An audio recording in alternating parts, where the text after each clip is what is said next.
Welcome back my YouTube channel ए शिक्षा निकेतन। बच्चों, आज की क्लास में हम आपको कक्षा 10वीं के एक महत्वपूर्ण चैप्टर सांख्यिकी का महत्वपूर्ण ऑब्जेक्टिव क्वेश्चंस करवाने वाले हैं, जो आपके एग्जाम में काफ़ी ज़्यादा आपको हेल्प करेंगे और आपके लिए इम्पोर्टेंट होंगे। बच्चों, आइए समय ना गवाते हुए हम आपका क्लास स्टार्ट करते हैं। ये है आपका पहला नंबर क्वेश्चन कि केंद्रीय प्रवृत्ति की कौन सी माप इनमें से नहीं है। बच्चों, ये जान ले, ये क्वेश्चन आपके परीक्षा में काफ़ी ज़्यादा इंपॉर्टेंट होता है। केंद्रीय प्रवृत्ति की कितनी माप होती है? 3 माप होती है, माध्य, माध्यक और बहुलक। तो आपको पूछा जा रहा है इस क्वेश्चन में कि इनमें से कौन केंद्रीय प्रवृत्ति की माप नहीं है। तो बच्चों, आपका राइट आंसर हो जाएगा आंसर डी, क्योंकि आप ये जान लें, आप इस परिभाषा को देखें। केंद्रीय प्रवृत्ति की माप आखिर कहते किसे? माध्य, माध्यक और बहुलक तीनों को हम केंद्रीय प्रवृत्ति की माप कहते हैं। ये तीनों आपकी केंद्रीय प्रवृत्ति की माप है। ठीक है, इससे ज़्यादा और भी है, लेकिन यही आपके 10th के सिलेबस में है, इसलिए आप इसको याद रखेंगे। माध्य, माध्यक और बहुलक केंद्रीय प्रवृत्ति की 3 माप होती है। माध्य को इंग्लिश में हम लोग मीन कहते हैं या अर्थमेटिक मीन भी कहा जाता है। माध्यिका को हम मीडियन कहते हैं और बहुलक को हम लोग मॉड कहते हैं। इसका आप स्क्रीनशॉट लेके रख लें और आपको एग्जाम में काफ़ी ज़्यादा हेल्प करेंगे। ठीक है, चलते हैं अगले क्वेश्चन की ओर। बच्चों देखिए, आपका दूसरा नंबर क्वेश्चन है कि केंद्रीय प्रवृत्ति की सर्वाधिक उपयुक्त माप कौन सी है। देखिए बच्चों, जब भी हम एक आंकड़ा का हम क्या करते हैं, माप निकालने जाते हैं, केंद्रीय प्रवृत्ति के माप निकालने जाते हैं, तो उसमें सबसे सटीक मान जो देता है ना, वो क्या होता है? वो माध्य होता है। इसलिए केंद्रीय प्रवृत्ति की सबसे उपयुक्त माप कौन सी हो जाती है? माध्य हो जाती है। केंद्रीय प्रवृत्ति की सबसे उपयुक्त माप माध्य है। ये कई बार एग्जाम में पूछा गया है, तो आप इसको याद रखेंगे। केंद्रीय प्रवृत्ति की सबसे उपयुक्त माप कौन सी है? तो वो आपका माध्य है। ठीक है, चलिए क्वेश्चन नंबर तीसरा देखिए। यहां पर कहता है कि प्रथम 5 प्राकृत संख्याओं का माध्य क्या होगा। तो आइए बच्चों देखते हैं ये कैसे बनेगा आपका। तो माध्य बराबर क्या होता है? प्रेक्षणों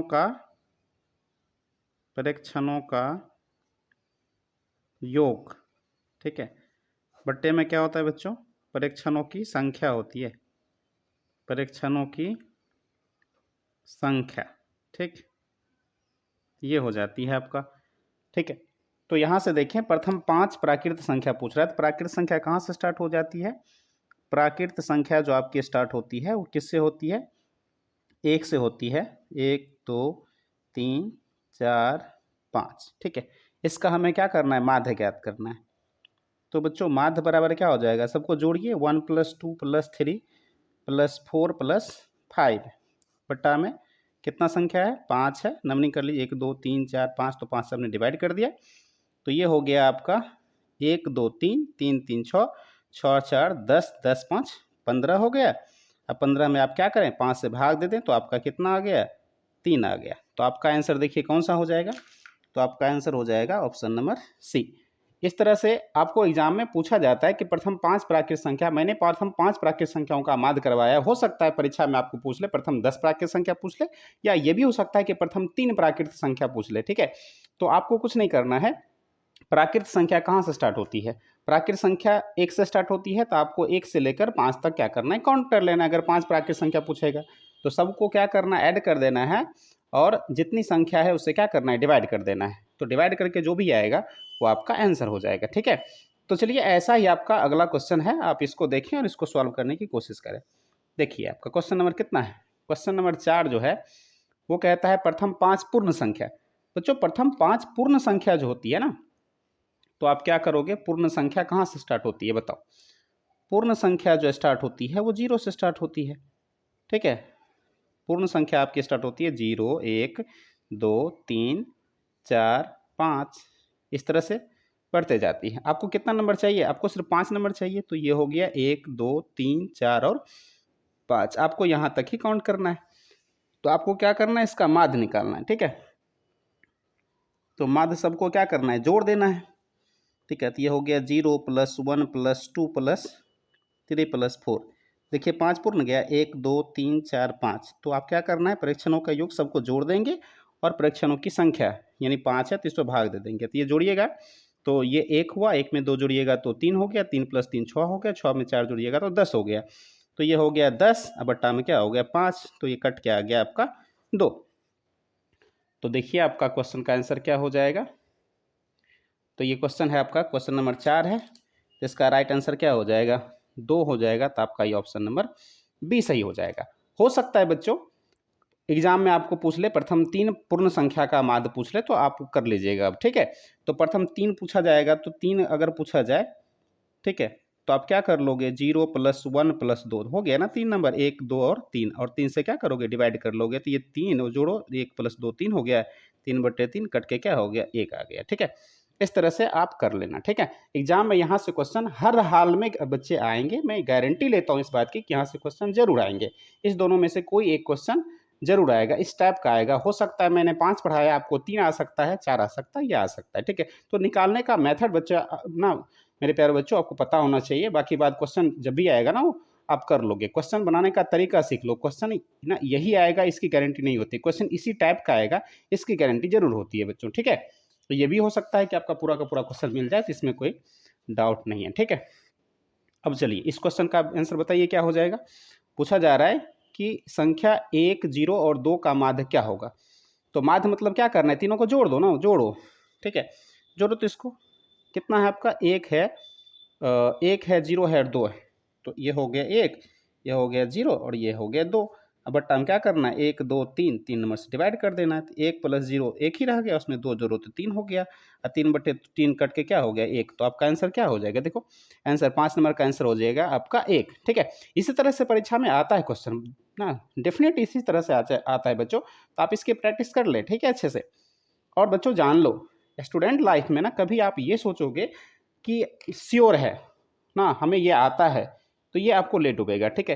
प्रैक्टिस ही स्टूडेंट के लाइफ की सबसे बड़ी अचीवमेंट है। जितना प्रैक्टिस करोगे उतना आप परफेक्ट बनोगे। प्रैक्टिस ना आपको परफेक्ट बनाती है, ठीक है। तो प्रैक्टिस करते रहें, कभी ये ना सोचे कि ये हमसे हो जाएगा, ठीक है। प्रैक्टिस करते रहें। और ओवर कॉन्फिडेंस में बच्चे अक्सर गलत कर जाते हैं। देखिए कितना सिंपल क्वेश्चन है, ऐसे ऐसे क्वेश्चन में बच्चे गलत करके आते हैं। इसलिए आपको परफेक्ट ना प्रैक्टिस करते रहना, ठीक है। क्वेश्चन नंबर 4 देखिए बच्चों, तो हलवा क्वेश्चन है ना, बिल्कुल ईजी है, ठीक है। अभी आपको लग रहा होगा, हो सकता है अगर आप पहली बार इस टाइप के क्वेश्चन देख रहे होंगे तब आपको टफ लग सकता है, लेकिन बच्चों ये बिल्कुल ईजी है, इसमें टफ कुछ नहीं है। देखो मैं बताता हूँ आपको, ठीक है। माध्य ज्ञात करने का क्या तरीका क्या है आप वो जानो। माध्य ज्ञात कैसे करते हो ना, वो अगर आपको पता है तो फिर ये क्वेश्चन बड़ा ईजी है। चलो हम देखते हैं। माध्य बराबर, ठीक है, माध्य बराबर क्या होता है बच्चों, माध्य बराबर होता है परीक्षणों का योग, परीक्षणों का योग होता है। अब बट्टे में क्या होती है, परीक्षणों की संख्या, परीक्षणों की संख्या, ठीक है। ये हो गया आपका फॉर्मूला। देखो बच्चों ना तो इस पे कौन कौन सा क्वेश्चन है वो देखो, सबको जोड़ लो, ऐड करो। तो यहाँ पे आपको 3 है, ये x है, x लिखो, प्लस 3 लिखो, प्लस 4 लिखो, और प्लस क्या लिखो, 5 लिखो। अब गिन लो बाबू कितना है, 1 है, 2 है, 3 है और 4 है, तो टोटल 4 नंबर है। तो हम 4 से क्या करेंगे, डिवाइड कर देंगे। अब देखो माध्य तो यहाँ दे रखा है ना, तो माध्य आपको दे रखा है, तो माध्य के बदले में आप क्या लिख लो, 3 लिख लो। और यहाँ ऊपर में x को, ये अलग जाति का है, इसको छोड़ दो, सारे नंबर को काउंट कर लो। 3 + 4 हो गया आपका 7, 7 + 5 हो गया आपका 12।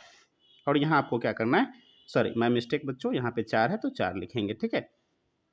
अब क्या करो, यहाँ पे बटा में कुछ नहीं तो 1 रख लो, और क्रॉस मल्टीप्लिकेशन कर दो, ठीक है। क्रॉस मल्टीप्लिकेशन करोगे, इसको इससे करोगे तो ये हो गया 4 × 12, और ये हो गया x प्लस क्या हो गया 12। आपको x का मान ही चाहिए ना, तो 12 को इधर ले आओ, तो 12 - 12, इधर आपको बच गया x, तो यहाँ से आ गया 0 बराबर x। तो इसलिए x का मान क्या आ गया बच्चों, 0। तो देखो इसमें से कौन सा आंसर आया, तो आपका ऑप्शन नंबर क्या है, 1 है। आई होप बच्चों आप समझ चुके होंगे, ठीक है। इस तरह से एक क्वेश्चन यहाँ से हर हाल में, ये मुझसे लिखित ले लो कि यहाँ से हर हाल में एक क्वेश्चन आएंगे, इस टाइप के जरूर आते हैं ना। ये क्वेश्चन नहीं रहेगा, इस टाइप के क्वेश्चन अवश्य आएंगे, इसलिए इसको इग्नोर मत करो। जानते हो कभी एग्जाम से पहले किसी चीज़ को इग्नोर करोगे ना, वो क्वेश्चन एग्जाम में आ जाए ना, और बाद में जब तुम देखो ना, अगर हमारे क्लास को याद करो, या तुम्हें याद होगा कि ऐसा क्वेश्चन तो बताया गया था सर के द्वारा, हम तो करके नहीं आए, तो वहाँ बहुत दुख होता है, हमने क्यों इस चीज़ को छोड़ दिया और क्यों मेरा 1 नंबर कट गया। बच्चों 1 नंबर काफ़ी ज़्यादा इंपॉर्टेंट होता है, आपको पता है ना। 1 नंबर अगर 299 नंबर आपका आता है और वहाँ पे अगर ना 1 नंबर से छूट जाता है तो बहुत दुख होता है कि 1 नंबर से छूट गया मेरा फर्स्ट डिवीजन, ठीक है। इसलिए आप क्या करो, किसी क्वेश्चन को छोड़ के मत आना, ठीक है। देखिए क्वेश्चन नंबर 7 है आपका, कहता है सर्वाधिक बारंबारता वाला वक्र क्या कहलाता है। ये बहुलक का डेफिनेशन ही है बच्चों, बहुलक का डेफिनेशन यही कहता है, बहुलक की परिभाषा ही यही कहती है कि सर्वाधिक बारंबारता वाला जो चर मान होता है वही क्या कहलाता है, बहुलक कहलाता है। तो इस क्वेश्चन में कोई छेड़छाड़ नहीं होगी बच्चों, परीक्षा में अगर क्वेश्चन ये पूछा जाता है तो ऐसे ही पूछा जाएगा, इसलिए ये सब क्वेश्चन स्ट्रेट फॉरवर्ड है, इसमें कोई एग्जाम में ना वो नहीं कर सकता, एग्जामिनर कभी ये नहीं कर सकता कि चलो इस क्वेश्चन को चेंज कर दें। ठीक है, तो सबसे ज़्यादा जिसकी बारंबारता होती है उसी को हम लोग क्या कहते हैं, बहुलक कहते हैं। तो इस क्वेश्चन में कोई, ठीक है, बदलाव नहीं हो सकता। ये क्वेश्चन काफ़ी ज़्यादा इंपॉर्टेंट है, आप इस क्वेश्चन को याद रखें। और इस क्वेश्चन पे बहुत सारा आगे क्वेश्चन भी बनेगा, उसको भी देखेंगे। तो सबसे ज़्यादा जिसकी बारंबारता हो गई वो क्या होती है, आपकी बहुलक होती है। अब बारंबारता क्या होती है, चलो उसको हम लोग देख लेते हैं। ठीक है, अगर आपको बारंबारता में प्रॉब्लम आती है कि आखिर बारंबारता क्या होता है, देखो कोई संग्रह, कोई क्वेश्चन का एक गुच्छा दे रखा है आपको, ठीक है, उसमें कोई पद जितनी बार आता है, जितना बार रिपीट होता है ना, उसी को हम क्या कहते हैं, उस पद का बारंबारता कहते हैं। जैसे देखो यहाँ एक जो है ना, ये आपका प्रेक्षण लिखा हुआ, ये सब क्या है, ये सब बच्चों आपका प्रेक्षण है या शब्दों का, अंकों का एक संग्रह है। ठीक है, ये सब आपका प्रेक्षण है। ठीक है, तो प्रेक्षण में देखो एक कितना बार आया है, 1 2 3, एक 3 बार आया, तो एक की बारंबारता कितनी हो गई, 3 होगी। अब आप समझ चुके होंगे कि बारंबारता मतलब सर जितना बार आया वही उसकी क्या हो जाती है, बारंबारता हो जाती है। जैसे अगर 2 की बारंबारता पूछा जाए तो 1 और 2, यहाँ 2 की बारंबारता क्या है, 2 है, तो हमने 2 की बारंबारता 2 लिखा। 3 की बारंबारता देख लो, 3 जो है 1 बार 2 बार, 3 कितना बार आया, 2 बार आया, तो 3 की बारंबारता क्या हो गई, 2 हो गई। अच्छा आगे देखो 4 है, 4 कितना बार आया, 1 ही बार आया है, तो 4 की बारंबारता क्या हो गई, 1 हो गई। 5 कितनी बार आया है, 5 का देख लो, 5 जो आया ना वो आपकी आया है कितना बार, 2 बार आया, एक बार यहाँ देखो एक बार यहाँ देखो, तो 5 की बारंबारता क्या हो गई, 2 हो गई। अब चलो हम आपसे एक क्वेश्चन पूछते हैं, अभी मैंने आपको करवाया ना, मैंने एक परिभाषा बताया कि जिसकी बारंबारता सबसे ज़्यादा होती है ना वही बहुलक होती है। तो बताओ बच्चों इसमें ना, ये आपका सबका, ये सब आपका परीक्षण है, बताओ इसमें से किसकी बारंबारता सबसे ज़्यादा है, वही बहुलक होगा ना। किसकी बारंबारता सबसे ज़्यादा है, देखो तो एक की बारंबारता सबसे ज़्यादा है, तो जिसकी बारंबारता सबसे ज़्यादा हो गई वही आपका क्या हो गई, बहुलक हो गई। बहुलक कितना हो गया बच्चों, 1, क्योंकि 1 की बारंबारता सबसे ज़्यादा है। बात समझ गए, बहुलक क्या होता है, जिसकी, जिस संख्या की या जिस प्रेक्षण की बारंबारता सबसे ज़्यादा हो उसी प्रेक्षण को, उस चर मान को हम क्या कहते हैं, बहुलक कहते हैं। देखो ना एक कितना बार आया है, 3 बार, जो सबसे ज़्यादा बार आया है यहाँ पे एक, तो एक आपका क्या हो गया, बहुलक हो गया। ठीक है, क्योंकि एक की बारंबारता सबसे ज़्यादा है, जिसकी बारंबारता सबसे ज़्यादा हो गई वही हो जाती है आपका क्या चीज़, बहुलक हो जाती है। चलो अब यहाँ देखो ये जो लिखा हुआ है ना सिग्मा, इसको थोड़ा जान लेते हैं, कुछ इंपॉर्टेंट चीज़ें होती है ना, उसको भी जानना जरूरी है। देखो बच्चों ये जो होता है ना, ये जो लिखा हुआ है ये वाला, इसको हम लोग सिग्मा पढ़ते हैं। क्या पढ़ते हैं, सिग्मा। ठीक है, ये बड़ी सिग्मा है, इसको हम लोग सिग्मा पढ़ते हैं। सिग्मा का अर्थ होता है योग, क्या होता है बच्चों, योग होता है। सिग्मा का अर्थ योग होता है। और सिग्मा एफ, एफ जो है ना, एफ का मतलब फ्रीक्वेंसी होती है, और फ्रीक्वेंसी मतलब बारंबारता। ठीक है, यानी बारंबारता को हम लोग एफ से डिनोट करते हैं, एफ लिखते हैं। ठीक है, अब यहाँ पे मैंने लिया एफ के बगल में लिखा हुआ है सिग्मा, इसका मतलब है बच्चों बारंबारताओं का योग, एफ का योग, एफ मतलब क्या, बारंबारता। ये सबको जोड़ दो तो 3 में 2 जोड़ो 5 हो गया, 5 में 2 जोड़ो 7 हो गया, 7 में 1 जोड़ो 8 हो गया, 8 में 2 जोड़ो 10 हो गया। इसका मतलब यहाँ पे बारंबारता का योग कितना है, सिग्मा एफ कितना है, 10। देखो अभी आपको लग रहा होगा कि ये सर क्या करवा रहे हो, लेकिन देखो आगे जाके अगर पहली बार आप ना इस क्लास को देख रहे हो या इस चैप्टर को देख रहे हो तो आपको बहुत हेल्प मिलेगा कि आखिर ये सिग्मा एफ क्या होता है, क्योंकि हमको माध्य निकालने के लिए क्या चाहिए, माध्य बराबर हो जाता है बच्चों आपका सिग्मा एफ एक्स, अब बट्टा में क्या हो जाता है, सिग्मा एफ होता है। अब सिग्मा एफ क्या होता है वो तो पता होना चाहिए ना, तो जितना बारंबारता है ना उसको अगर जोड़ के लिख दो तो वही आपकी सिग्मा एफ होती है। ठीक है, ये सब आगे जाके आपको हेल्प करेगी क्वेश्चन बनाने में। कोई भी चीज़ें फालतू नहीं करवाई जा रही है, आपके सिलेबस का ही चीज़ करवाया जाता है, बस आपको सही से समझने की जरूरत है। ठीक है, चलिए हम आगे बढ़ते हैं। बारंबारता क्या होता है आपने समझ गया।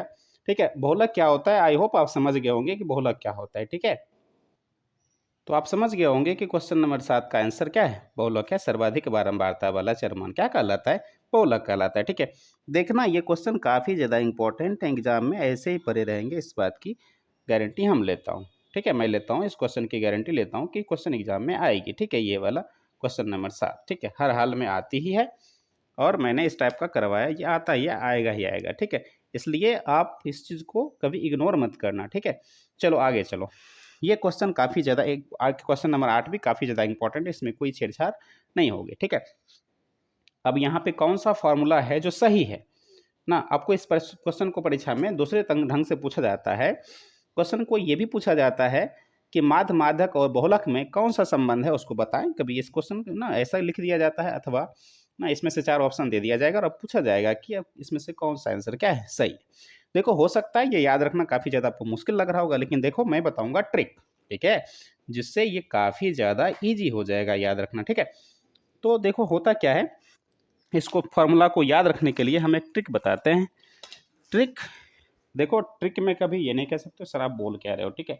ट्रिक होता है, उसमें जो माइंड में बैठ गया कि चलो इस ढंग से होना चाहिए तो वही हो जाता है। आप क्या करो, लिखो बहू सास बहू की बात कर रहा हूँ ना, चलो बहू बराबर क्या लिखना है 32। देखो कैसे लिख रहा हूँ, ऐसे लिखना है आपको 32, ठीक है। बहू बराबर 32, माँ माँ लिख लिया, तो बहू बराबर 32 मामा लिखना है आपको। क्या करना है बच्चों, बहू बराबर 32 मामा लिखना है, ठीक है। यहाँ तक समझ गए, बहू बराबर क्या करना है 32 माँ, बहू बराबर 32 3 2 माँ। इस तरह से मैंने लिख दिया, बहू बराबर 32 मामा होता है। अब क्या करो, 2 के पहले ना बाबू माइनस डाल लो, ठीक है। यहाँ तक कोई दिक्कत नहीं है, मैंने माइनस डाल दिया। अब एक बात बताओ, 3 और 2 में कौन बड़ा है, 3 बड़ा है तो आप 3 को पहले रखे हो, और 2 छोटा है तो 2 को बाद में रखे हो। तो अब एक बात बताओ बच्चों, माध्यक और माध्य में कौन बड़ा है और कौन छोटा है, बताओ। हाँ, माध्यक बड़ा है और माध्य छोटा है, तो पहले किसको रखना चाहिए, माध्यक को रखना चाहिए कि माध्य को रखना चाहिए, तो पहले रखना चाहिए हमें माध्यक को, ठीक है। तो यहाँ हो गया माध्यक, और यहाँ माँ में अधाव धो अयो लगा दो, ठीक है, धो या संयुक्त, तो ये हो गया आपका माध्य। तो ये हो गया आपका सूत्र कि बहू बराबर 32 मामा। इस तरह से आप याद कर लेना, ठीक है। तो ये हो गया आपका फॉर्मूला। तो बहू में लक लगा दे बाबू, ठीक है। तो ये हो गया बहुलक, बहुलक बराबर 32 मामा, ठीक है। तो देखो इसमें से ढूंढो कौन सा ऐसा फॉर्मूला मिल रहा है जो बहुलक बराबर 3 गुने माध्यक और 2 माइनस माध्य। ये आपका राइट आंसर हो गया, ठीक है। इस तरह से आप इस फॉर्मूला को याद रख सकते हो, ठीक है।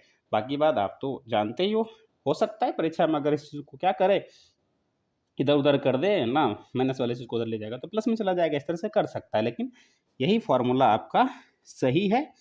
और यहाँ से अब जरा मान लो, अब एक्स प्लस वाई बराबर मान लो 2 दे दिया, और परीक्षा में पूछ रहा है कि भाई चलो इसमें से कौन सा सही है, हाँ तो ये ना वाई को उधर ले जाएगा। तब ऐसा तो हम ये नहीं कर रहे, इतना तो आपको पता होना चाहिए कि प्लस में उधर जाएगा तो माइनस हो जाएगा, उधर जाएगा तो क्या होगा नहीं होगा, ये तो आपको पता ही है, ठीक है। तो ये आपका फॉर्मूला है बहुलक बराबर 32 मामा। अब ये फॉर्मूला इतना ज़्यादा इंपॉर्टेंट क्यों हो जाता है, क्योंकि इस पर ना क्या करेगा आपको, देखिए इसमें कितना चीज़ है बाबू, एक है बहुलक, एक है माध्यक और एक है माध्य। तीनों केंद्रीय प्रवृत्ति की माप यही है, मैं बार बार कह रहा हूँ, केंद्रीय प्रवृत्ति की माप कौन सी होती है, माध्य, माध्यक और बहुलक होती है। वो तीनों यहाँ पे आप देख रहे हो, माध्य भी देख रहे हो, माध्यक भी देख रहे हो, बहुलक भी देख रहे हो। इसमें से आपको पूछता है कि तीनों केंद्रीय प्रवृत्ति की माप में कौन सा संबंध होता है, क्या रिलेशन होता है उस तीनों माध्य, माध्यक और बहुलक के बीच में, या केंद्रीय प्रवृत्ति की तीनों माप के बीच में कौन सा संबंध होता है, उसको लिखें। अथवा कह देगा कि वह कौन सा सूत्र है जो माध्य, माध्यक और बहुलक तीनों में संबंध को बताता है, वो भी आप लिख सकते हो। अब जरा सोचो, यहाँ पे 3 चीजें दिया हुआ है ना, जैसे देखो x और y बराबर 2 लिखा हुआ है, तो आप क्या करोगे, यहाँ से अगर x का मान गिवन हो आप y का मान निकाल सकते हो। अगर दो चीज ना आपके पास 2 चर मान है, जैसे x और y 2 चर मान है, तो एक का मान दिया हुआ रहता है, दूसरा का मान निकालना होता है। यहाँ बहुलक में क्या है, बहुलक माध्यक और माध्य में कोई 2 मान आपको दिया रहेगा, तीसरा मान आपको कहेगा क्या निकालें, ठीक है। ये ऐसा क्वेश्चन एग्जाम में पूछा जाता है, ठीक है। मेरे प्यारे बच्चों, मैं आपको ये फार्मूला दिखा देना चाहता हूँ, ठीक है, और फार्मूला पे कैसे क्वेश्चन बनता है उसको भी मैं दिखा देना चाहता हूँ, ठीक है। आप इसको देखो, देखो यहाँ पे क्या दिया हुआ है, माध्य, माध्यक और बहुलक में संबंध ना, केंद्रीय प्रवृत्ति की माप माध्य है, माध्यक है और बहुलक है, तीनों में एक मूल संबंध है। और मूल संबंध देखो क्या है, लिखा हुआ है ना, 3 माध्यक बराबर बहुलक प्लस 2 माध्य लिखा हुआ है। इसी तरह हमने इसको क्या किया, इधर ना, इधर से हमने क्या किया, 2 माध्य को उधर ले गया, लेफ्ट साइड लेके आ गया, तो बहुलक बराबर क्या आया 3 गुने माध्यक और 2 माइनस माध्य, जो मैंने अभी करवाया। अब इसका एक स्क्रीनशॉट आप ले लो, ठीक है। और इसमें से एक चीज संबंध आपको याद रखना है, अगर याद रह गया तो उससे आप दूसरा निकाल सकते हो फार्मूला, ठीक है। फार्मूला इधर से उधर ना ले जाओ, ना मूल फार्मूला पता होना चाहिए, उसको आप ना लेफ्ट साइड राइट साइड ले जाके फिर आप ना वो कर सकते हो। ठीक है, इसका स्क्रीनशॉट ले लो। मैंने आपको ये वाला फार्मूला करवाया, ये 2 नंबर ये जो ना इसी प्रकार के बाद लिखा मैंने फार्मूला करवाया। अब देखो यहाँ पे क्वेश्चन देखो, देखो इसमें क्या लिखा हुआ है, क्वेश्चन को सही से पढ़ो। उदाहरण नंबर जो है कहता है यदि किसी बंटन के माध्य और माध्यक क्रमशः कितना है, 26.8 और 27.9 है, तो बहुलक ज्ञात करें। क्वेश्चन पूछ लिया ना ऐसा। ठीक है, तो क्रमशः का मतलब होता है बच्चों, ये पहले लिखा हुआ है माध्य, तो माध्य का मान है 26.8 और माध्यक लिखा हुआ है बाद में, तो माध्यक का मान है 27.9, यही है ना। ठीक, तो इस तरह का क्या करेगा, देखिए 2 चीज़ दिया हुआ है ना आपको, माध्य दिया है और आपको क्या दिया हुआ है, माध्य दिया और माध्यक दे दिया। आपको पूछ रहा है, ठीक है, आपको पूछ रहा है कि इसमें से बहुलक क्या होगा। तो देखो बाबू, बहुलक बराबर फॉर्मूला क्या है, बहुलक का फॉर्मूला है 3 गुने माध्यक, मैंने दोनों माध्य है ना। हमने क्या करा यहाँ पे, फॉर्मूला रख दिया। देखो बहुलक बराबर, तो बहुलक का मान कितना है 27.9, माध्यक का और माध्य का मान है 26.8, हमने ये रखा। ठीक है, इसको हमने सॉल्व करा तो आंसर क्या आ गया, बहुलक आ गया ना। तो इस तरह से बच्चों एग्जाम में क्वेश्चन पूछे जाते हैं। ये दोनों क्वेश्चन का आप प्रैक्टिस अच्छे से कर लेना। ठीक है, और ये संबंध भी आपको याद रहना चाहिए। ये वाला जो फॉर्मूला मैंने करवाया आपको, ये याद रहना चाहिए, एग्जाम में काफ़ी ज़्यादा इंपॉर्टेंट है। अगर याद है तो 1 नंबर आ गया, और अगर दिमाग से निकल गया बच्चों तो 1 नंबर चला गया, आप वहाँ पे कुछ नहीं कर सकते। ठीक है, और एग्जाम में याद रखना, कोई किसी का नहीं होता, कोई किसी को हेल्प नहीं करता। ठीक है, और हेल्प करेगा भी तो आपको गलत बता देगा। ठीक है, बहुत सारे बच्चे ऐसे होते हैं। इसलिए ना खुद के मेहनत पे भरोसा रखो, खुद इतना मेहनत कर लो कि किसी के सामने हाथ फैलाने की जरूरत ना पड़े। ठीक है मेरे प्यारे बच्चों, आराम से आप कंसंट्रेशन के साथ बने रहना। अगर आप क्वेश्चन को छोड़ के भागते हो, अगर वीडियो को स्किप करते हो, ठीक है, तो ये समझ लेना कि आप अपने मम्मी पापा और आपके जो पेरेंट्स हैं, आपके जो टीचर हैं, वो जो आपसे इच्छा रखते हैं, वो जो आपसे चाहते हैं कि हमारे बच्चे का रिजल्ट अच्छा हो, आप उनके इच्छाओं के साथ क्या कर रहे हो, खिलवाड़ कर रहे हो। क्योंकि अगर क्वेश्चन आप नहीं करके आओगे, अगर क्वेश्चन आपका नहीं बनता है, तो उस वक्त आपका रिजल्ट खराब होगा, और रिजल्ट खराब होगा तो बाद में जाके आपको अपने आप पर आत्मग्लानि होगी, आपको काफ़ी ज़्यादा बुरा लगेगा। ठीक है, तो चीज़ों को स्किप ना करें, मैं आपको सब कुछ करवा लूँगा, हर फार्मूला अच्छे से समझा दूंगा, बस आप हमारे साथ बने रहो, कॉन्सेंट्रेशन के साथ बने रहो। ठीक है, अब देखो पहला क्वेश्चन क्या कहता है, क्वेश्चन नंबर 9 क्या कहता है, माध्यक का 3 गुना। देखो अभी मैंने करवाया था आपको, माध्यक का 3 गुना और माध्य का 2 गुना का अंतर क्या कहलाता है, बताओ। अभी मैंने करवाया ना आपको, माध्यक का 3 गुना यानी माध्यक को 3 से गुना कर दो और माध्य को 2 से गुना करके आपस में क्या करो, घटा दो, तो क्या आता है बच्चों, बताओ क्या आता है, बहुलक आता है ना। अभी करवाया था ना मैंने, हाँ आपको मैंने फॉर्मूला करवाया था, आप इसको सही से देखो। ठीक है, देखो क्या यही क्वेश्चन है ना, क्वेश्चन भी यही नहीं कह रहा है, देखो गौर से देखो, गौर से देखो क्वेश्चन को, हाँ पढ़ो। कहता है माध्यक का 3 गुना, माध्यक का देखो कितना से गुना किया गया, 3 से, और माध्य का 2 गुना। अंतर मतलब क्या होता है बच्चों, माइनस होता है ना, अंतर देखो क्या कहलाता है, क्या कहलाता है, बहुलक। यानी यही तुम्हारा क्वेश्चन पूछ रहा था कि माध्यक का 3 गुना और माध्य का 2 गुना का अंतर क्या कहलाता है। ये क्या कहलाता है बच्चों, ये कहलाता है आपका बहुलक। आई होप आपको समझ में आ गया होगा ये 9 नंबर क्वेश्चन कह क्या रहा था। ठीक है, अब देखो क्वेश्चन नंबर 10 क्या कहता है। ठीक है, देखो आपका क्वेश्चन नंबर 10 कहता है यदि कोई सरल वितरण है, ठीक है, ज़्यादा ना क्या लिखा हुआ है उस पर आप ध्यान ना दें, मैं क्या जो कहना चाहता है मैं समझा देता हूँ। सरल वितरण है, उसकी संख्या n विषम है, इस पर आप कंसंट्रेशन करना है कि n जो है ना वो एक विषम है और उसको आरोही क्रम में सजाया गया है, तो चर मान का माध्यक क्या होगा। पहली बात आप बच्चों ये जानो, माध्यक जो होता है ना, क्या चीज़, माध्यक, ठीक, माध्यक जो होता है, ठीक है, वो 2 तरीके से निकाले जाते हैं। ठीक, और 2 तरीके से निकालने से पहले, इसको जानने से पहले, ठीक है, दूसरा ये चीज़ बात है, इसको जानने से पहले मैं एक पहली बात बता दूं बच्चों ना, जब भी जो संख्या दिया हुआ रहेगा उसको या तो आप घटते क्रम में या आप उसको बढ़ते क्रम में, आरोही या अवरोही। ठीक है, अवरोही मतलब घटते क्रम और आरोही मतलब क्या होता है बच्चों, बढ़ते क्रम। आप क्या करोगे उसे या तो घटते क्रम में या बढ़ते क्रम में क्या करोगे, सजा लोगे। फिर जाके आप ना दूसरा स्टेप में आप ये देखोगे कि संख्या का जो नंबर है ना, संख्या जो है पदों की संख्या को ही हम लोग क्या कहते हैं, एन कहते हैं ना। तो पदों की जो संख्या है वो कितना आ रहा है, अगर एन का मान क्या है, विषम है, ठीक है। तो माध्यक जो होता है ना बाबू, वो माध्यक हो जाता है आपका n+1/2 वां पद हो जाता है या चरमान हो जाता है, ठीक है। ये आपका फॉर्मूला है किसके लिए, विषम के लिए, ठीक है। और यदि n का मान क्या आ जाए बाबू, सम आ जाए, ठीक है, तो क्या होगा, तो आपका जो माध्यक आएगा ना, ठीक है, वो क्या होगा, n/2वां पद, ठीक है, जोड़ n/2 + 1वां क्या पद, ठीक। अब बट्टा में क्या करना है, 2 से डिवाइड कर देना है, ठीक है। ये आपका फॉर्मूला है, आपने फॉर्मूला देख लिया ना। माध्यक निकालने के लिए आपके पास ये दो हैं जो एग्जाम में काफ़ी ज़्यादा पूछे जाते हैं।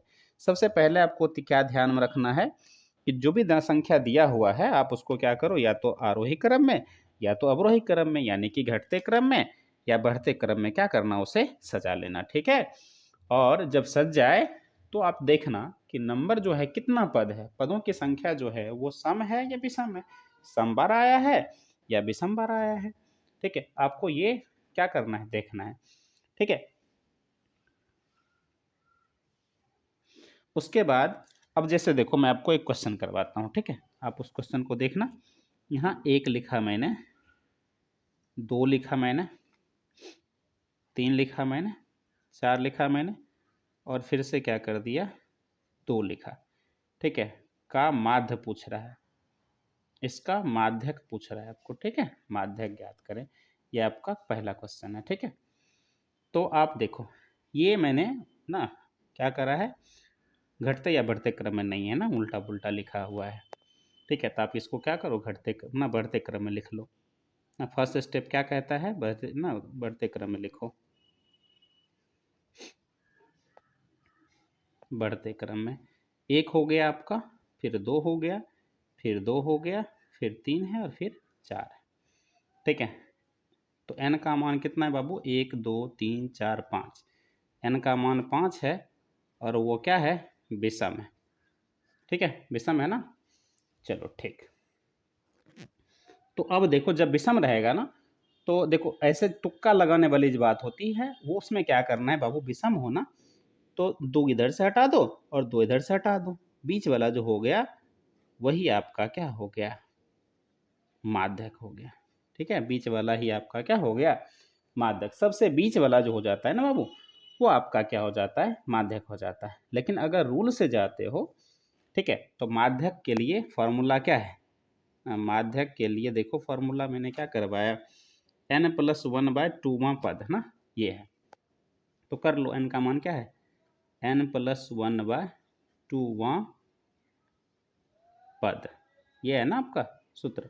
चलो n का मान 5 है, 5 में 1 जोड़ लो, बट्टा में 2 वां पद, ठीक है। तो अब देखो ये हो गया 6/2वां पद। तो 6/2 का मतलब क्या होता है बच्चों, बताओ, 3वां पद हो गया ना, 3वां आपका पद हो गया।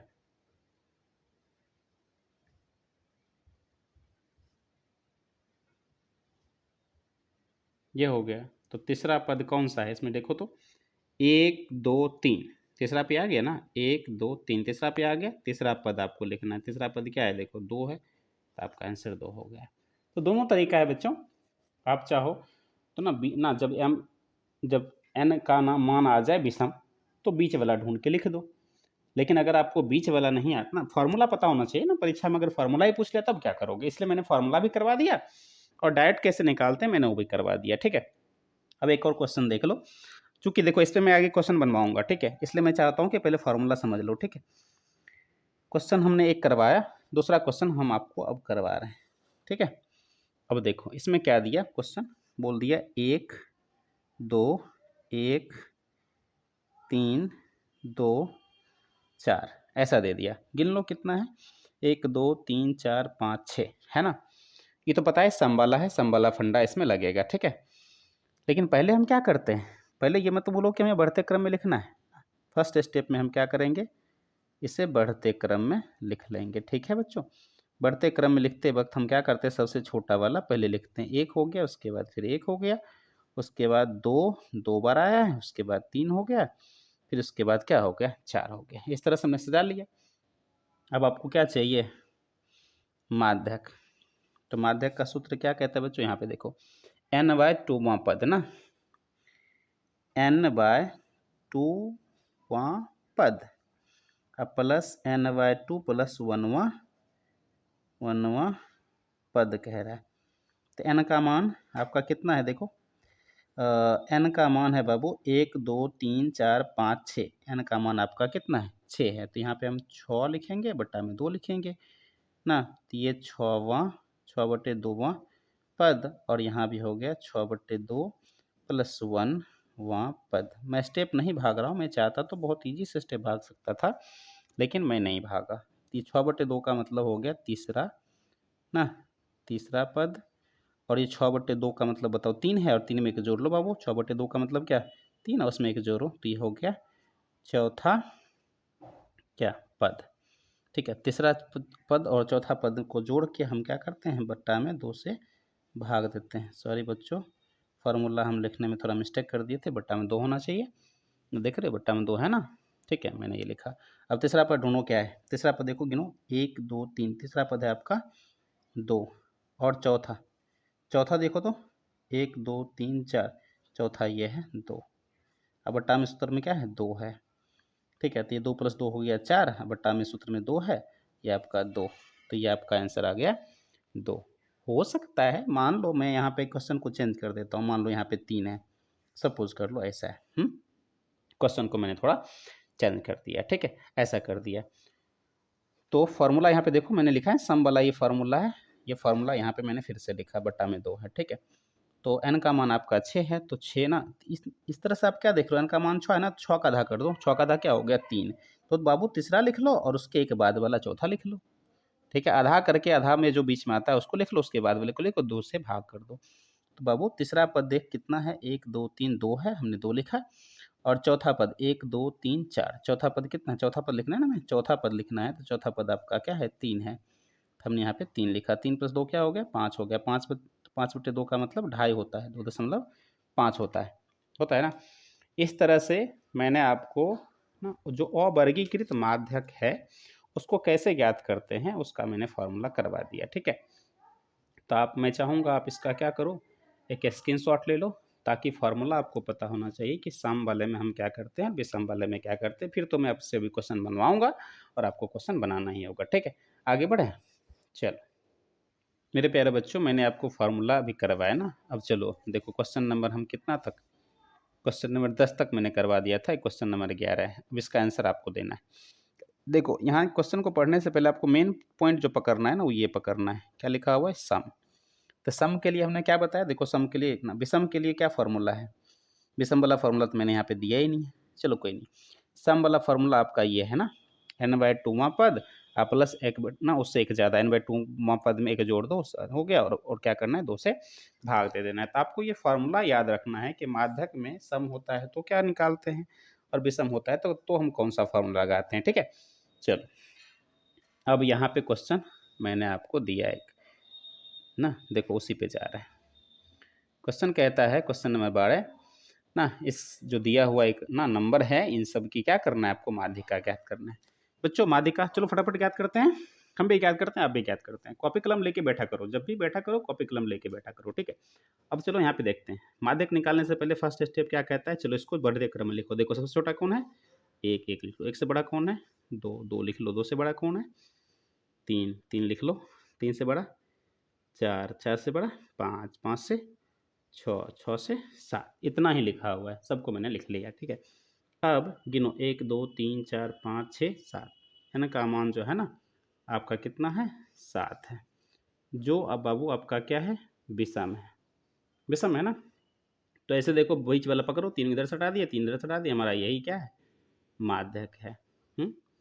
ये तो हमने ऐसे ही निकाल दिया, ठीक है। ऑब्जेक्टिव में आपको ऐसे ही करना ही है। जब n का मान विषम आ जाए तो आपको क्या करना है, बिचला पकड़ना है, ठीक है। या यहीं से क्या करना है, 7 में 1 जोड़ो, 7 प्लस 1 बट्टा में क्या करना है, 2, वहाँ क्या करना है, पद करना है। यही है ना बाबू माध्यक का फॉर्मूला ना, n+1वां पद ना, ये है आपका फॉर्मूला। तो n का मान आपने 7 था और रख दिया, 7 + 1 हो गया 8/2वां क्या पद। तो 8/2 का मतलब क्या, चौथा पद पूछ रहा है ना, ये चौथा क्या पद, गिनो चौथा गिनो, 1 2 3 4, तो चौथा पद आपका 4 है ना, तो आपका आंसर भी क्या आ गया, 4 ही आ गया, ठीक है। इस तरह से आप निकाल लेना, ठीक है। ऐसा क्वेश्चन, एक क्वेश्चन एग्जाम में हर हाल में आता है, ठीक है। तो इसको मैंने करवा दिया है ना, ऐसा क्वेश्चन जब भी आए एग्जाम में तो छोड़ के मत आना बस, ठीक है।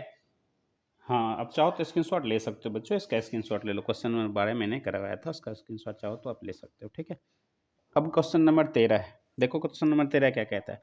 क्वेश्चन नंबर 13 में देखो सम है ना, सम सम ना, पहले माध्यक बोला, सम विषम जाने से पहले हम क्या करेंगे, घटते क्रम बढ़ते क्रम से जाएंगे, ठीक है। सबसे छोटी संख्या देखो 2 है, 2 लिख लो, 2 के बाद कौन है, 3 है, 3 लिखो, 3 के बाद देखो 4 है, 4 लिख लो, 4 के बाद 5 नहीं है, 5 के बाद 6 भी नहीं है, 6 के बाद 7 है, 7 लिख लो, और 7 के बाद डायरेक्ट क्या है, 9 है, लिख लिया। और कोई छोटा है क्या, 2 के बाद 3, 3 के बाद अच्छा एक 11 छोटा है ना, 11 लिख लो, गिन लो तो 1 2 3 4 5 6 ना, n का मान जो है आपका 6 आया है, और वो जो है आपका क्या है बाबू, 6 क्या है आपका, सम संख्या है ना, क्या है, सम संख्या है। तो सम के लिए फॉर्मूला क्या बताया मैंने, माध्यक बराबर आपको क्या लिखना है, n/2वां क्या पद, और n/2 + 1वां क्या करना है, पद लिखना है, और बट्टा में क्या करना है, 2 से भाग देना। यही आपको सम के लिए सूत्र है, ठीक है ना, ठीक। और विषम के लिए, विषम के लिए माध्यक बराबर क्या होता है, ठीक है, n+1वां, n+1/2वां पद हो जाता है, ठीक है। तो ये विषम के लिए है, और ये आपका सम के लिए। हमें तो यहाँ सम वाला निकालना है, तो सम वाला पे जाएंगे ना, ठीक। तो n का मान आपका क्या है, 6/2 वां पद अजोर 6/2 + 1वां क्या पद ना, बटा में क्या करना है, 2 से भाग देना है, ठीक है। तो देखो अब 6/2 का मतलब देखो, 6/2 का मतलब कितना होता है, 3, और 6/2 + 1 का मतलब क्या होता है बाबू, ये 4 होता है ना, 6/2 कट के 3 आया, 3 में 1 जोड़ लो 4 हो गया। इसका मतलब तीसरा पूछ रहा है पद, और चौथा पद, ठीक है, बट्टा में क्या करना है, 2 से भाग देना है ना। तो तीसरा पद देख लो कौन सा, तीसरा गिनो तो 1 2 3, तीसरा पद आपका 4 है, और 1 2 3 4, चौथा पद आपका क्या है ना, ये हो गया तीसरा पद, और ये हो गया आपका चौथा पद ना, दोनों को जोड़ लो, तीसरा पद लिख दिया प्लस फॉर्मूला में है, चौथा पद लिख दिया 7, और 2 से क्या करना है, भाग देना है। 7 4 11 हो गया बच्चों, 2 से भाग दो, तो 11 का आधा कितना हो जाता है बच्चों, 5.5। तो आओ इसमें देखते हैं ऑप्शन कितना है, 5.5 है क्या, हाँ 13 नंबर क्वेश्चन जो आपका है, ठीक है, उसमें देखो ऑप्शन में क्या है, 5.5 है ना, ठीक है, 5.5 आपका ऑप्शन नंबर क्या है, बी में है, ठीक। अब आप समझ गए होंगे सम और विषम में हम क्या फंडा लगाते हैं, ठीक है। अब चाहो तो इसका स्क्रीनशॉट ले लो, आगे बढ़ते हैं। क्वेश्चन नंबर आप 14 देखो, ठीक है। क्वेश्चन नंबर 14 जो है अच्छा क्वेश्चन है, बहुत अच्छा क्वेश्चन है, ठीक है। तो यहाँ पे क्वेश्चन में है तो माध्यक दिया हुआ, और माध्यक में आपको बढ़ते क्रम लिख दिया है ना, तो बढ़ते क्रम मतलब क्रम पहले ही लिख दिया है, तो आरोही क्रम लिखा ना, मतलब बढ़ते क्रम आपको लिख दिया, तो जैसा है वैसे लिख लो। 3 है, फिर 5 है बच्चों, 3 है, उसके बाद क्या है आपका 5 है, 5 के बाद x है, x के बाद क्या है, x+2 है, उसके बाद 12 है, उसके बाद 17 है, और उसके बाद क्या है आपका 20 है ना, जैसा क्रम में दिया हुआ है मैंने लिख दिया, ठीक है। अब पहले गिन लो कितना है, n का मान कितना है वो गिनो, 1 2 3 4 5 6 7, ना, n का मान 7 है, जो बाबू आपका क्या है, विषम है ना। तो विषम के लिए हमने क्या बताया आपको, बिचला को पकड़ो ना, बीच वाले को पकड़ो। सबसे बीच में कौन है, देख 7 है ना, तो 3 इधर से हटा दिए और 3 इधर से हटा दिए, तो यही हमारा क्या हो गया, माध्यक हो गया। तो यहाँ माध्य कितना है बाबू, माध्यक है आपका x+2, और एक माध्य देखो आपको दिया हुआ है, देखो माध्य दिया हुआ है ना, माध्य दिया हुआ है 10 है, यहाँ हमने 10 लिख दिया और ये हो गया x+2 हो गया। ठीक है, तो यहाँ से x का मान इधर ले आओ, 10 - 2 क्या हो गया, 8 हो गया। ये मैंने शॉर्टकट बताया आपको, बताया ना, जब भी विषम होता है तो हम क्या करते हैं, बीच वाला पकड़ते हैं, और बीच वाला आपका क्या है, सबसे बीच में आपका x+2 है, विषम के लिए रूल लगता है। अगर आप तरीका से जाना चाहो, ठीक है, तो देखो माध्यक तरीका से भी हम देख लेते हैं ना, क्या दिक्कत है। माध्य विषम के लिए फॉर्मूला होता है n+1/2, वहाँ ना चर मान ना, ऐसा होता है। तो माध्यक तो आपको पहले से दिया हुआ है ना, माध्यक दिया हुआ है, तो माध्यक लिख लो। माध्यक कितना दिया हुआ है, 10 हुआ, देखो ना माध्यक लिखा हुआ है ना 10, तो मैंने लिख लिया माध्यक 10। ठीक, n+1, n का मान क्या है बताओ, n+1 कह रहा है बाय 2 कह रहा है, n का मान आपका 7 है, +1/2 है, तो 7/2 का मतलब क्या, 7 + 1 8 हो गया, 8/2 का मतलब क्या हो गया बच्चों, 4 हो गया ना।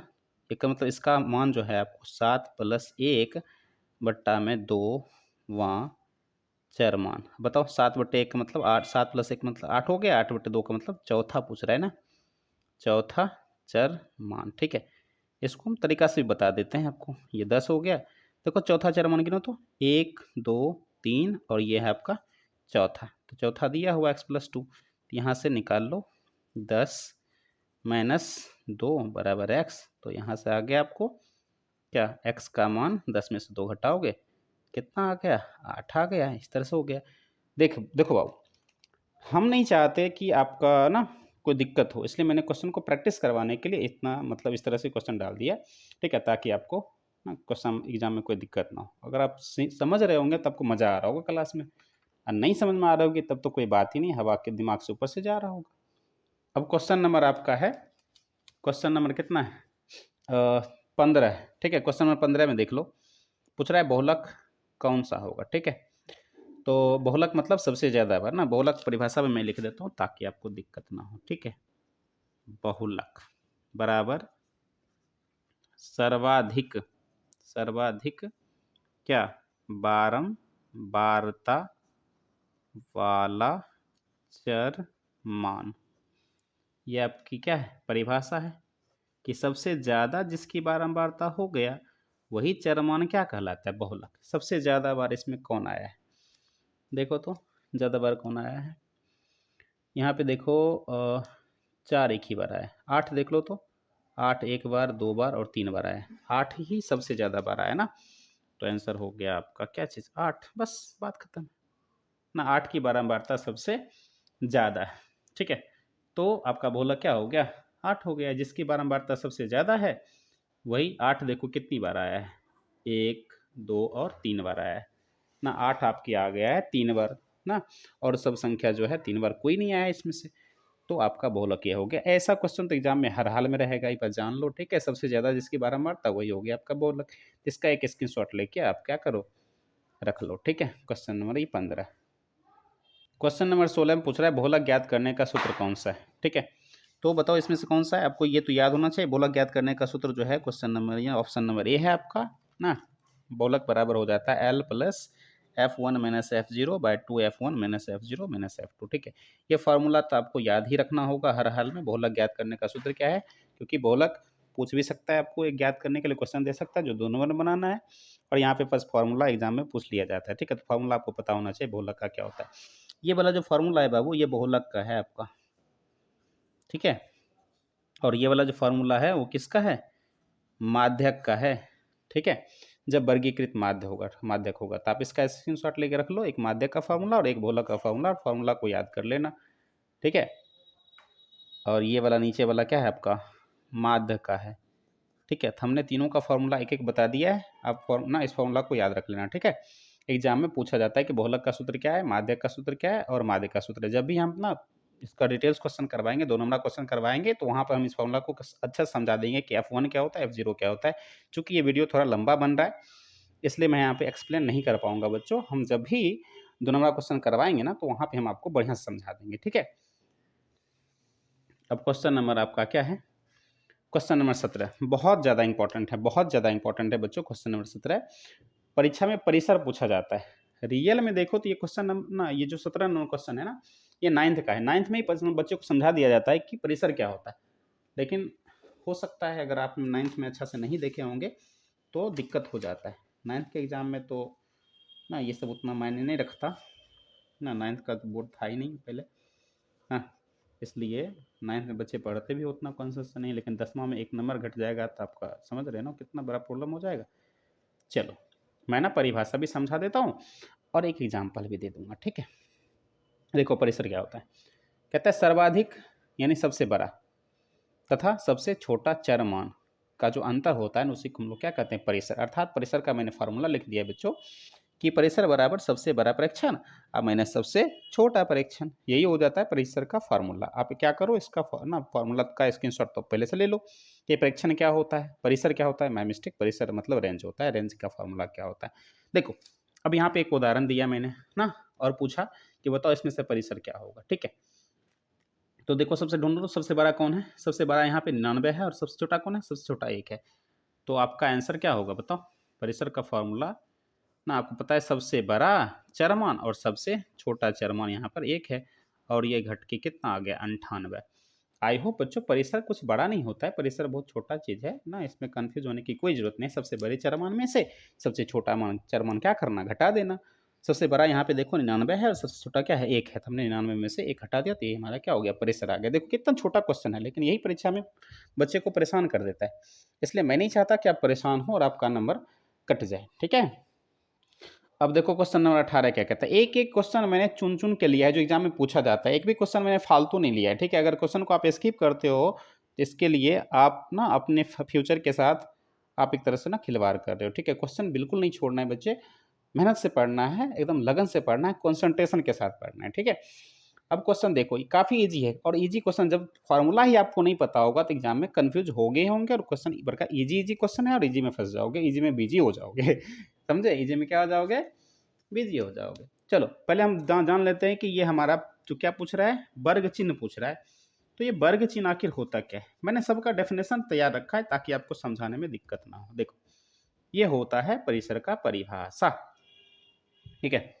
तो आप इसका पहले एक स्क्रीनशॉट लो ना, ठीक। तो देखो वर्ग चिन्ह क्या होता है, वर्ग चिन्ह बराबर होता है, वर्ग चिन्ह को ही हम लोग मध्यमान कहते हैं ना, मिड वैल्यू। देखो इंग्लिश में भी लिख दिया मैंने मिड वैल्यू। तो वर्ग चिन्ह का ही दूसरा नाम होता है मध्यमान, ठीक है। और मध्यमान निम्न सीमा प्लस उस सीमा बट्टा में क्या होता है 2, यही होता है आपका परिसर का फार्मूला। फार्मूला नोट कर लो। अब देखो, अब यहाँ से क्वेश्चन देखो, एक एग्जाम में ऐसा ही क्वेश्चन रहता है, पूछता है 10 से 20 का वर्ग चिन्ह क्या है, बड़ा इजी क्वेश्चन पूछा। तो हम निम्न सीमा मतलब देख बाबू, ये वर्ग जो दिया हुआ ना वर्ग अंतराल, इसमें जो सबसे छोटा वाला निम्न सीमा होता है, सबसे बड़ा वाला उस सीमा होता है, और इसी बीच में जो ये मैंने लिखा हुआ ना माइनस की तरह, ये माइनस नहीं है, इसको हम से पढ़ते हैं, क्या पढ़ते हैं, से पढ़ते हैं। इसका मतलब 10 से 20 के बीच की बात कर रहा है, ठीक है। तो हम क्या करेंगे, निम्न सीमा प्लस उस सीमा। अरे ये ना छोटा वाला जो है ना पहले वाला, इसको निम्न सीमा बोलते हैं, और से के बाद वाला जो है ना इसको हम क्या बोलते हैं, उच्च सीमा बोलते हैं, ठीक है। तो हमें निम्न सीमा प्लस उस सीमा मतलब इस बीच में क्या करना है, से को हटा के जोड़ लिखना है और 2 से क्या करना है, भाग देना है। तो निम्न सीमा आपका 10 है, 10 लिखा, उस सीमा आपका 20 है तो 20 लिखा, बटा में 2 कर दिया। देखो 10 प्लस 20 30 हो गया। और देखो कितना इजी क्वेश्चन था ना, परिसर निकालना, सॉरी ये क्या निकालना, वर्ग चिन्ह यानी मध्यमान निकालना। वर्ग चिन्ह को बोलो या मध्यमान बोलो, एक ही चीज़ है ना। तो इस तरह से आपका मध्यमान निकल गया। अब देखो मुझे लगता है आप क्वेश्चन नंबर 17 आप खुद से 18 नंबर बता दोगे ना, परिसर सॉरी ये मध्यमान क्या होता है, यानी आपका वर्ग अंतराल में वर्ग चिन्ह क्या होता है। बताओ तो इसका वर्ग चिन्ह क्या होगा, बताओ। 35 से 75। तो सर क्या बात करते हो ना, तुम कहते हो कितना हलवा क्वेश्चन डाल दिए सर। परिसर का मतलब हमको क्या करना है, निम्न सीमा और उस सीमा जोड़ देना है। 35 में क्या करो, 75 को जोड़ो। 35 में 75 को जोड़ोगे तो कितना आएगा बताओ तो। ये लिखो, यहाँ पे लिख देता हूँ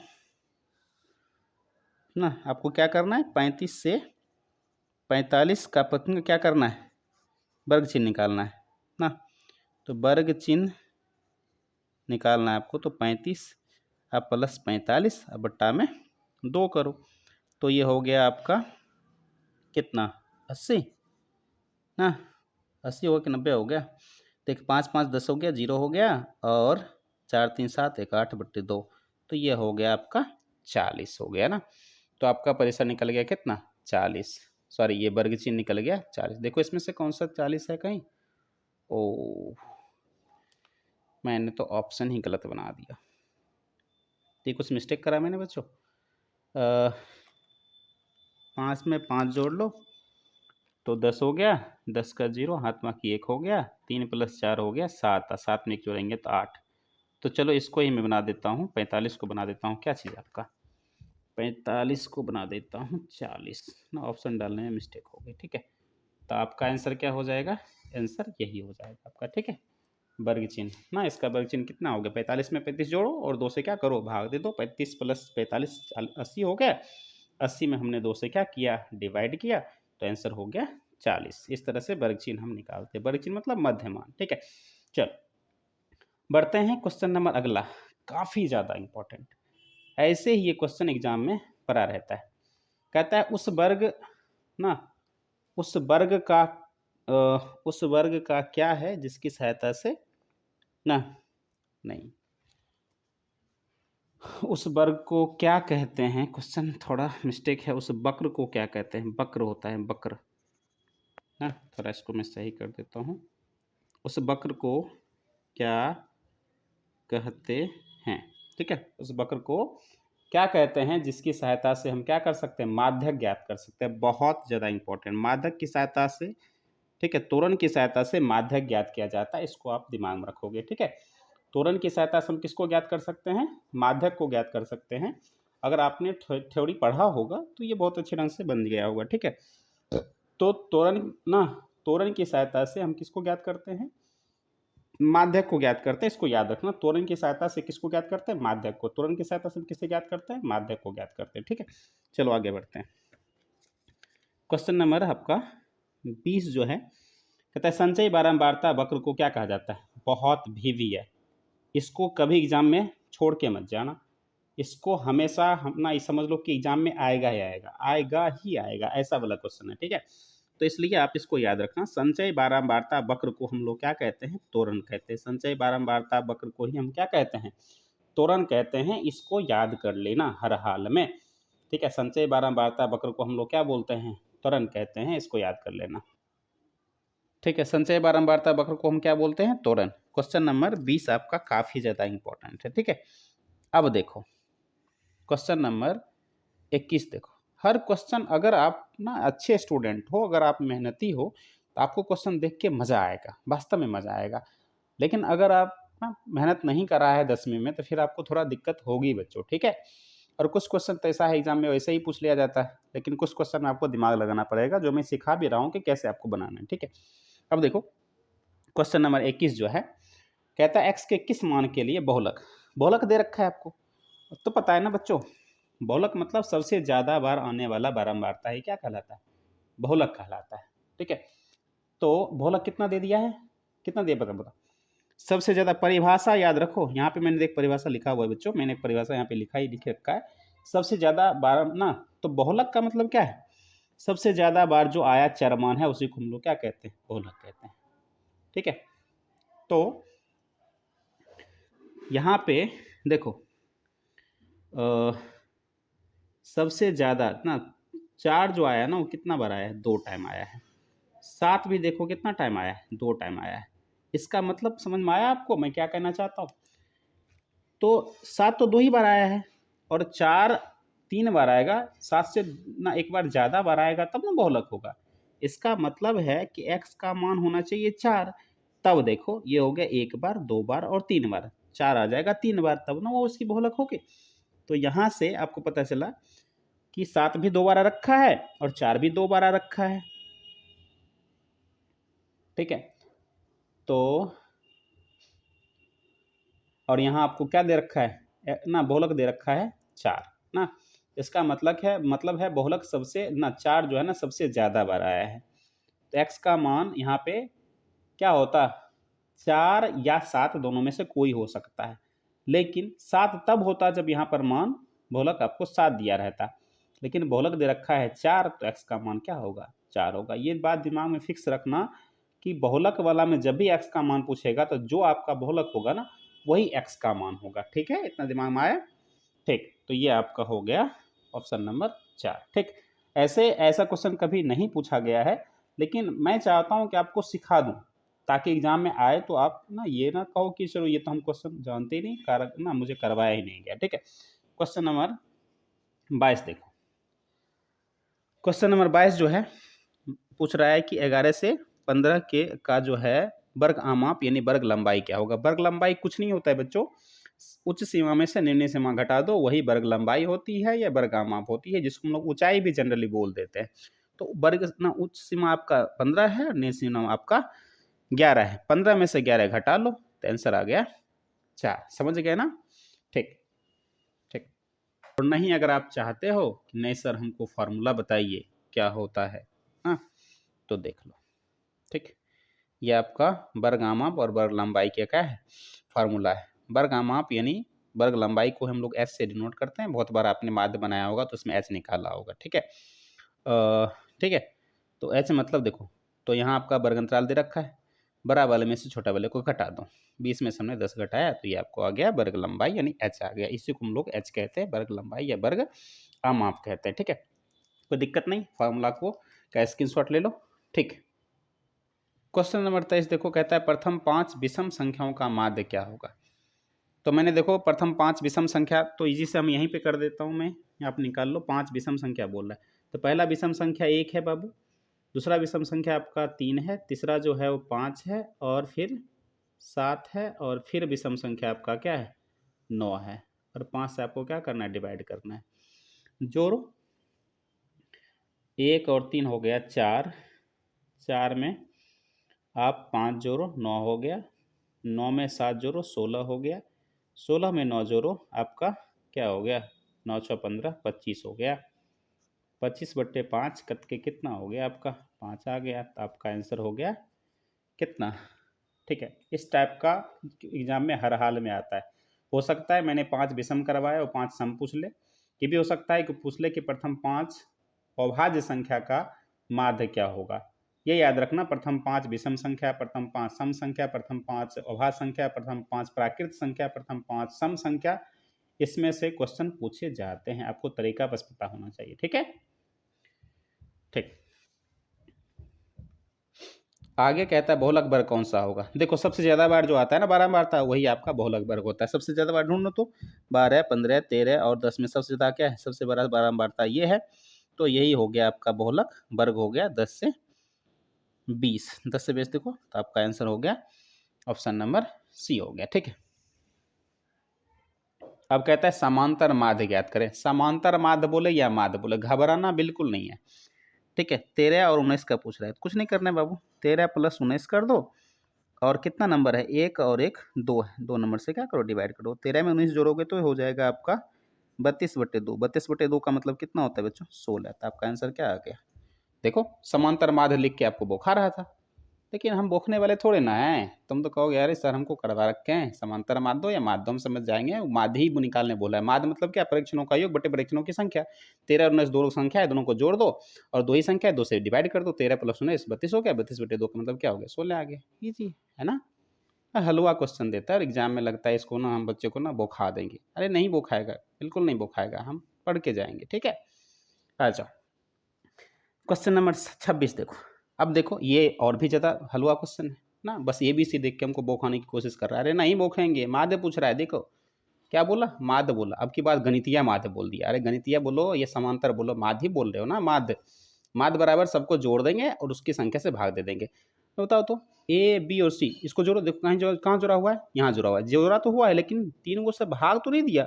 ए बी और सी तीन को संख्या है, तीन को दिया, उससे हम भाग करना था, यहाँ पे डिवाइड नहीं किया गया। जोड़ा तो हुआ है लेकिन डिवाइड नहीं किया। अब देखो कहाँ जोड़ा भी हुआ है और 3 से डिवाइड भी किया हुआ है। तो ए बी सी जोड़ा भी हुआ है और प्रेक्षण को जोड़ दिया, प्रेक्षणों की संख्या ए बी सी 1 2 3, 3 से डिवाइड कर दिया, तो यही हो गया आपका आंसर। बताओ, ये सब क्वेश्चन देख के आपको बुखार आता है, हो सकता है आपको परीक्षा में PQR दे दे, हाँ तो देख लो, इस टाइप से क्वेश्चन बुखा सकता है आपको। ठीक है, लेकिन हम उसको वो खाने नहीं देंगे। का यही करना है ना, हमें प्रैक्टिस करके जाना है, सीख के जाना है। ठीक है, चलो आगे चलते हैं। देखो बाबू, आलेख के द्वारा ना सबसे सटीक मान जो देता है ना वो माध्य देता है। इसलिए हम आलेखीय विधि द्वारा हम किसको नहीं ज्ञात कर सकते हैं, तो हम माध्य को नहीं ज्ञात कर सकते हैं। ठीक है, ये याद रखना। और संचय बारंबारता वक्र द्वारा हम किसे, त्वरण द्वारा किसको ज्ञात करते हैं, त्वरण द्वारा हम लोग माध्यक को ज्ञात करते हैं। ठीक है, ये हो गया। चलो अब कह रहा है मध्य मान लो, फिर से वही बात, फिर से बौखाने की कोशिश कर रहा है आपको। बताओ तो क्या बौखोगे? नहीं बौखोगे ना। अरे क्या बोल रहा है, वर्ग चिन्ह। वर्ग चिन्ह का मतलब निम्न सीमा उस सीमा को जोड़ के 2 से भाग देना है। अरे निम्न सीमा ए है, उस सीमा बी है, दोनों को जोड़ के 2 से भाग देना है। ए प्लस बी और 2 से भाग देना है, ए प्लस बी और 2 से भाग देना है। देख लिया, क्वेश्चन बौखा रहा था। वर्ग चिन्ह का मतलब क्या है, निम्न सीमा जोड़ो और उस सीमा जोड़ दो। निम्न सीमा आपका ए है, उस सीमा आपका बी है, ए प्लस बी बटा में क्या हो गया, 2 हो गया, बन गया ना। देखो इस तरह से बच्चे को ना बौखाया जाता है। इतना इजी क्वेश्चन देके भी ना आपको बौखा सकता है। नहीं देखेंगे, नहीं देखते आज से पहले तो बौख सकते थे, लेकिन अब तो नहीं बौखेंगे आप। ठीक है, चलो आगे चलते हैं। अब देखो ये बहुत अच्छा बात है बाबू। देखो ये दोनों जब बराबर हो जाए ना, देखो ना क्या आ रहा है, इसका उस सीमा इसका निम्न सीमा बराबर हो रहा है। इसका उस सीमा 20 है और इसका निम्न सीमा 10 है। इसका उस सीमा 40 है, इसका निम्न सीमा 40 है। जब इस तरह से मैचिंग हो जाए ना बच्चों, मैचिंग तो वो होता है अपवर्जी विधि होता है। मैचिंग में क्या होता है, अपवर्जी। जब बराबर बराबर आ जाए तो अपवर्जी विधि। ठीक है, और यहाँ पे देखो, यहाँ 20 है तो यहाँ 21 है, यहाँ 40 है तो यहाँ 41 है। नहीं मैच कर रहा। देखो यहाँ पे 20 के बाद 20 आ रहा था, 40 के बाद 40 आ रहा था, मैच कर रहा था।